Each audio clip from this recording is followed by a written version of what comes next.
From Here to the Stars, a video series created by the Tennessee Valley Interstellar Workshop. The TVIW is a non-profit organization dedicated to thoroughly exploring the science and engineering that can eventually open up the reality of interstellar travel. I am your host, Stephen Euin Cobb. Our guest today is Dr. Philip Lubin, professor of physics at the University of California, Santa Barbara.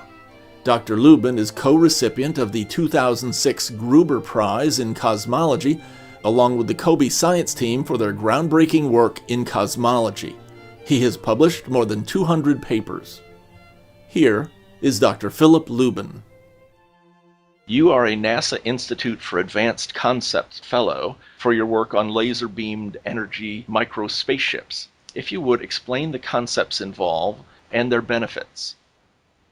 Yeah, so we received a NIAC award in July of this year, 2015, and the basic research is to look at the feasibility of achieving relativistic speeds in a practical way, rather than just assuming miracle happens here and we get there, but rather look at it from a very hard scientific point of view and see what could be done with today's technologies or near-term technologies, rather than waiting for wormholes, antimatter drives, or other currently non-existent technologies.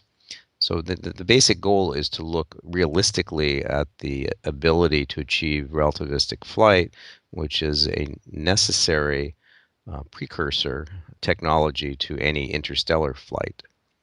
So the basic idea here is the opposite of what American Express says, which is don't leave home without it. So our statement is don't leave home with it, and it being the propulsion system.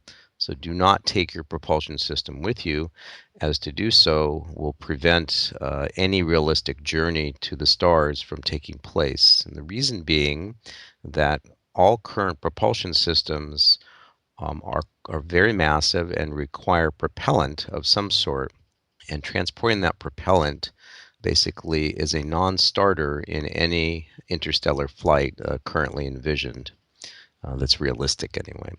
So our approach is to leave the propulsion system at home and project the energy to the spacecraft and drive the spacecraft up to relativistic speeds. And by leaving the propulsion system at home, we can have extremely low mass spacecraft, which allows us to achieve extremely high speeds. And we're using some very recent advances in technology, basically that are photonic in nature, i.e. the conversion of energy, electrical in this case, into light to drive the spacecraft to high speeds, somewhat akin to what people may be more familiar with, known as a solar sail. But in this case, we're using a directed energy-driven sail, which is appropriate for achieving relativistic flight, whereas a solar sail will not get you to relativistic speeds and will not be useful for interstellar flight. It's useful for other things, but not for interstellar flight. It's a good precursor. There's a possible confusion for some people, the concept of light sail. Because they hear so often about the solar wind, that they associate the light sail as grabbing a hold of that solar wind, when of course it's not. It's the photons, the light from the sun. And this is a case of that too. So you're taking advantage of the laser. Would you talk a little bit about that? Light, like any form of energy, carries with it momentum, and that momentum can be used to push against something. In our case, that something is a reflector. When you turn on a flashlight and point it at the wall, you are being pushed back, and the wall is being pushed away from you. You don't perceive that because the force is quite small for the levels of flashlights which you have. But a large system and a low mass wall could actually achieve relativistic speeds, at least on paper, The difference between this approach, where the flashlight is actually a, a special type of laser, a laser array, and something like a solar sail, which drives a reflector from light from the sun, is basically a matter of intensity or power per unit area on the sail, and the distance to which we can propel a spacecraft with sufficient force. There's a related topic, which is the sun emits, in addition to photons, also emits particles, which we sometimes call the solar wind. The solar wind consists of material ejected from the sun and accelerated away from the sun, and that too could be used in theory to propel an object. But the force from the solar wind is quite small, first of all, and drops off extremely rapidly with distance, basically is the inverse square from the sun, and is not sufficient to drive a spacecraft to relativistic speeds. It's useful for exploring inside the solar system, i.e., solar sails and some variants of the solar wind, e-sails, for example. So those are very useful for inside the solar system and could, achieve mild speeds, but not relativistic speeds, for exploration, slightly outside the solar system. But they're not suitable for true interstellar travel. Let me ask you about the micro-spaceship itself. By removing the propulsion, you're able to make a spaceship that's very, very small. If you would describe the micro-spaceship, its size, maybe its components or instrumentation. So the lower the mass of the spacecraft, and the higher the speed that you can achieve. And that seems reasonable and logical to most people. When you write it down mathematically, as we've done in our papers, you see very quickly how the scaling of speed with mass goes. But basically, you can imagine something which is lighter goes faster for a given amount of force. That's quite logical. So in our case, we're looking at a range of spacecraft sizes. Our approach will drive any size spacecraft, but the lower the mass of the spacecraft, the higher the speed, the higher the ultimate speed. So this technology is useful over an incredibly large range of spacecraft masses, from a human crewed spacecraft, which could be used inside the solar system, to extremely small, which we call wafer-sats, which are basically wafer-scale satellites that are, literally the size of a silicon wafer or a other semiconductor wafer, on which we put the basic elements of a spacecraft onto a wafer. So in that case, the wafer mass is of the order of 1 gram, which is about the same mass as a cubic centimeter of water. And the speeds that could be achieved are vastly greater than a typical spacecraft that you might imagine. So one of the challenges is reducing a functional spacecraft to a semiconductor wafer. But with new technologies, it's quite possible to put many of the elements you might associate with a spacecraft onto a wafer. The number of devices you can put on a wafer is quite staggering if you imagine what's inside your computer, which is a tiny fraction of a wafer. Your modern processor has of the order of a billion transistors on it, some which is used for memory and other functions. On a wafer, you can achieve over 1 trillion devices or transistors with current technology, and that will, of course, only get better with time. So if you imagine 1 trillion transistors, what could you do with 1 trillion devices? You can do all kinds of things. You can do imaging, you can do laser communications, you can do sensing of magnetic fields and radiation, you can do navigation, you can even do photon thrusting with embedded LEDs or small laser chips. So there's all kinds of interesting things that you can do, and so we have a part of the program is to reduce spacecraft to a wafer. And again, this is only appropriate for certain classes of spacecraft. You wouldn't imagine putting a human crew onto a wafer unless we can really get the shrink me ray working, which I don't know how to do currently. Although what's his name in Despicable Me does seem to know how to do that, but we have to talk to him first. But we could put all kinds of other things, including precursors of life on board, our genetic information, etc., in both physical and digital form. So one of the challenges that we're looking at is putting a spacecraft onto a wafer. But again, keep in mind, because this does get confusing for people, we can drive any mass spacecraft. It's just higher masses go slower. So we can drive a CubeSat up to mildly relativistic speeds.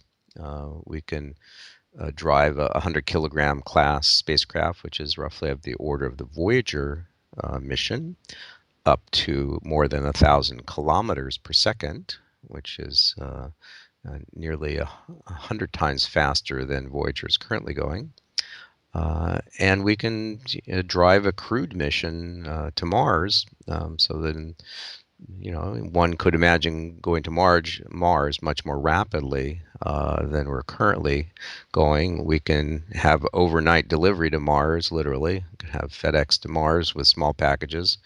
There's all kinds of interesting possibilities that come from this technology, not just one. I know people are often very interested in achieving the highest relativistic speed possible to get to the nearest stars as quickly as possible. But this technology is completely scalable, both in its technological base as well as the spacecraft it can drive. So that needs to be understood to properly appreciate what basically really revolutionary changes can come from approaching uh, space transportation in this way. It's not suitable for all forms of transportation by any means, so we don't say that it is, but it is the only only way I know of, to achieve relativistic speeds and to have any realistic hope of getting to the nearest stars in sort of a human lifetime scale.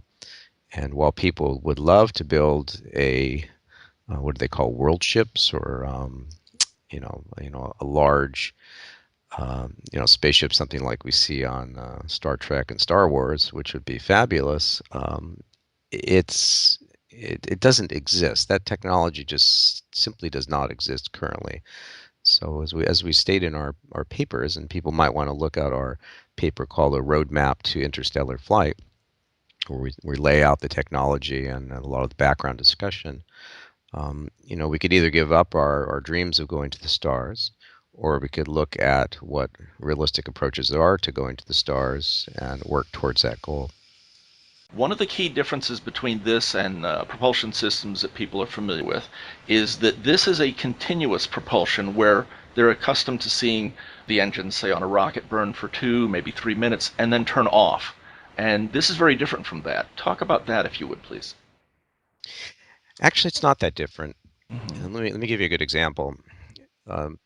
I'm sure everyone in this audience is familiar with the former Space Shuttle Mm-hmm. system, which is a wonderful system. The burn time on the boosters for the Space Shuttle are on the order of minutes. For the SRBs, or the solid rocket boosters, the large things on the side that come off, and then another 5 to 10 minutes on the main engine um, to get to orbit. So roughly time to orbit, is of order 10 minutes, roughly. Now, if you compute the amount of power that it took to put the shuttle into orbit, rather than just looking at the thrust in terms of meganewtons or pounds of force at liftoff, but if you actually look at the power, which is not stated in the official NASA literature at all, but turns out the power that the shuttle has at liftoff is around 50 gigawatts, where a gigawatt is roughly the power of a nuclear power plant. So 50 gigawatts. And that is on for, again, of order, a few to 10 minutes, and lifts a craft the size of the shuttle into orbit. That's the reason I mention that is actually there's a very relevant discussion here. Um, if you compute the energy of or kinetic energy of the shuttle in orbit, it's of the order of a small tactical nuclear weapon, so the order of a kiloton of TNT equivalent. Now, in the case of our system, we actually do something similar. We turn on the laser or directed energy system, shine it onto the reflector, which can have multiple bounces or one bounce depending on the mode that we run in, and that's a technical complication we'll talk about later, perhaps. Certainly in my talk I'll discuss it.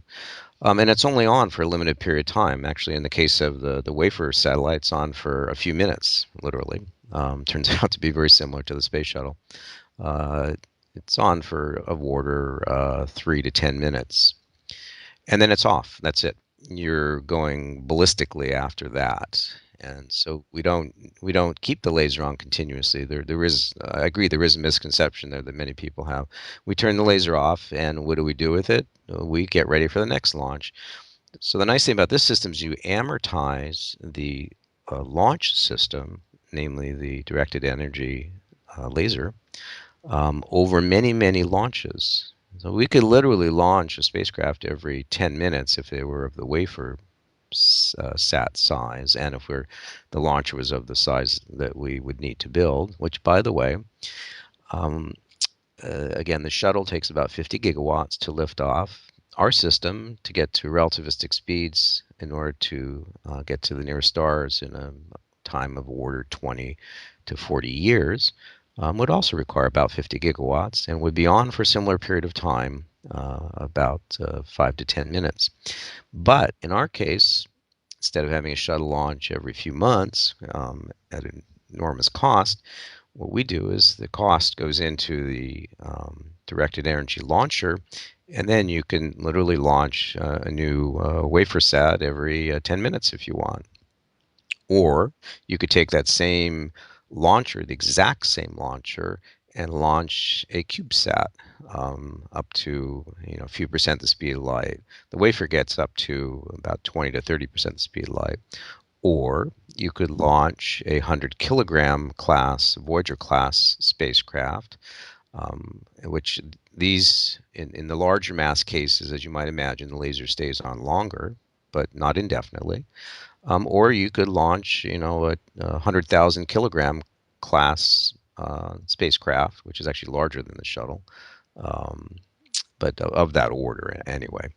And send it within the solar system.